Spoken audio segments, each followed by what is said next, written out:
Hello bachchon, let's see this question.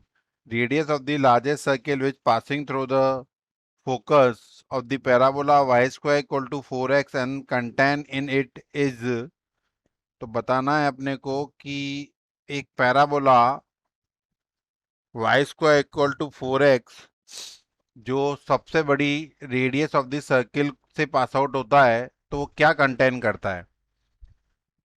तो according to the figure y square equal to 4x का मतलब x axis के symmetric है curve और largest circle है। तो ये अगर इसका ग्राफ प्लॉट आउट करें अपन वाई डैश और ये रहा Y square equal to 4x का ग्राफ और इसके ऊपर लार्जेस्ट का मतलब हुआ है कि उसके वर्टेक्स या सर्क्यूम्फेरेंस उस सर्किल के इसको टच करते हुए जाएं।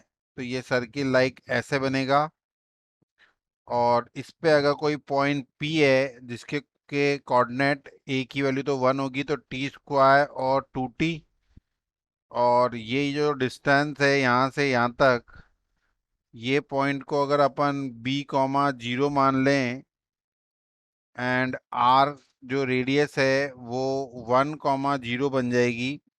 तो लेट R इक्वल टू क्या बना B-1 एंड इक्वेशन क्या बनी x माइनस बी का whole square plus y minus 0 का होल स्क्वायर इक्वल टू क्या बना B-1 का होल स्क्वायर। और दूसरी इक्वेशन गिवन है y square equal to 4x। तो देन इक्वेशन क्या बनेगी दोनों के इंटरसेक्शन पॉइंट से x minus b square y square की वैल्यू 4 है x इक्वल टू B-1 का होल स्क्वायर, जिसको अगर अपन एक्सपेंड करें तो ये a प्लस बी का होल स्क्वायर खुलेगा तो x square plus b square minus 2bx plus 4ax equal to b square plus 1 plus 2b, जिसमें बी स्क्वायर अगर कैंसिल हो जाए ये बी स्क्वायर तो बी स्क्वायर कैंसिल तो इक्वेशन बनेगी x square plus x into 4 - 2b plus 2b-1 equal to 0।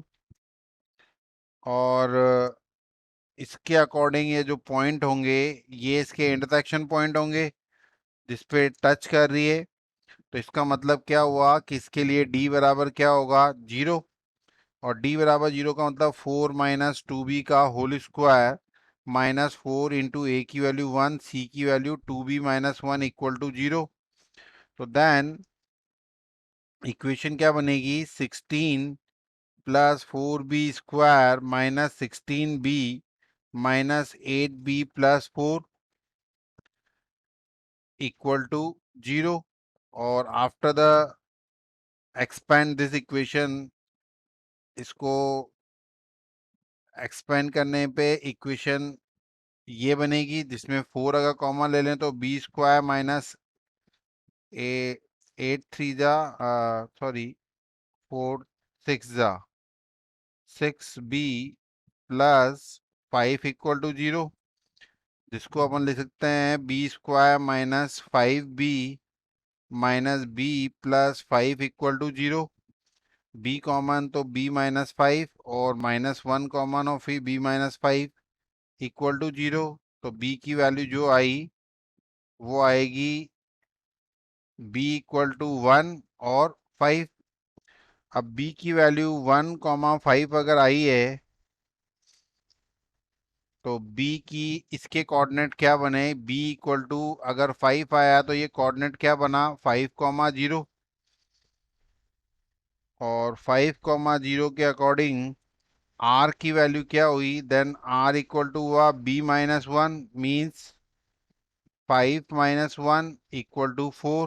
Then radius होगी r बराबर 4 and then it contain r equal to क्या आएगा 4 is the final answer. Best of luck.